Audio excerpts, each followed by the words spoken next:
Jangan pernah masuk ke minimarket yang sepi. Dikisahkan ada seorang sopir taksi. Dia ini capek banget. Dari pagi sampai malam narik taksi antar kota. Nah, konon waktu itu dia dapat penumpang untuk diantarkan ke kota sebelah. Perjalanannya melewati hutan yang rimbun. Kanan, kiri, banyak pohon yang menjulang tinggi. Nah, singkat cerita, sopir taksinya itu udah mengantarkan penumpang sampai tujuan. Sampai ke rumahnya. Karena waktu itu udah tengah malam, jam 12 malam. Dia buru-buru pulang ke rumah. Nah, konon pas nyampe di hutan, si sopir taksinya itu ngeliat ada minimarket di pinggir jalan. Padahal tadi nggak ada. Dia nggak ngeliat pas lagi OTW nganterin penumpangnya. Cuma ada pepohonan. Pulang-pulang tahu-tahu ada minimarket. Karena malam itu dia lapar, belum makan, dia pun mampir ke minimarketnya itu. Langsung melipir. Dia mau beli cemilan dan juga kopi biar nggak ngantuk. Nah, pas sampai di parkiran, dia langsung keluar dari taksinya dan masuk ke dalam minimarket. Masuk-masuk aneh, minimarketnya itu sepi. Nggak ada kasir, nggak ada yang jaga. Bahkan nggak ada orang yang beli. Cuma si sopirnya itu sendirian. Dia posting, mungkin kasirnya lagi ke toilet atau di gudang ngambil stok. Dan abis itu pun dia langsung menuju ke rak mengambil makanan dan minuman. Pas dia nunggu di depan kasir, dia denger ada suara gemercik dari toilet. Kerucuk kerucuk kerucuk, kerucuk kerucuk kerucuk, kayak suara perutnya yang kelaparan. Dan karena penasaran, dia pun masuk ke toiletnya itu. Masuk-masuk nggak ada siapa-siapa dong. Kerannya itu mati. Bahkan lantai kamar mandinya pun kering. Nggak ada bekas air sama sekali. Kagak basah. Jelas-jelas ada suara jebar-jebur.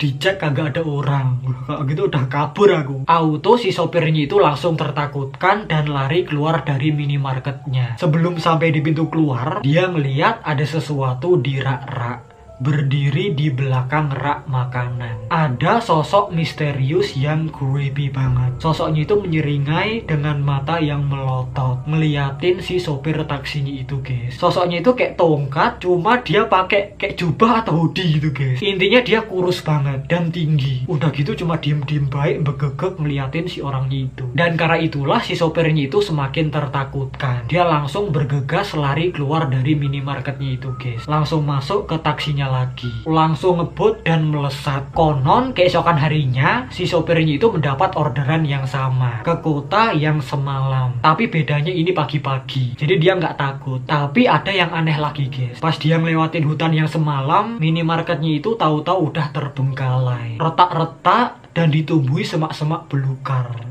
Dah ngoyot. Ya utuh dong. Dia langsung tanya sama penumpangnya. Si penumpangnya itu bilang kalau minimarketnya itu ternyata udah terbengkalai dari lama banget. Udah tutup lama sekali, guys. Puluhan tahun yang lalu. Dan emang banyak cerita yang beredar di minimarketnya itu, guys. Banyak kesaksian dari orang-orang yang pernah masuk ke minimarketnya itu, terus ngambil makanan sama minuman. Mereka ditampakin sama sosok misterius yang wujudnya itu creepy banget, menyeringai dengan mata yang melotot. Sosoknya itu cuma diem baik berdiri di balik rak. Tapi untung, guys, untungnya si sopirnya itu langsung gercep keluar dari minimarketnya itu. Kalau mungkin telat sedikit aja, dia lama-lama di situ, dia nggak akan pernah bisa balik lagi masuk ke dunia goib. Wih, seram sekali. Dan ceritanya selesai sampai di situ doang, guys. Tapi tenang, ini cuma sekedar creepypasta yang dibuat untuk hiburan semata.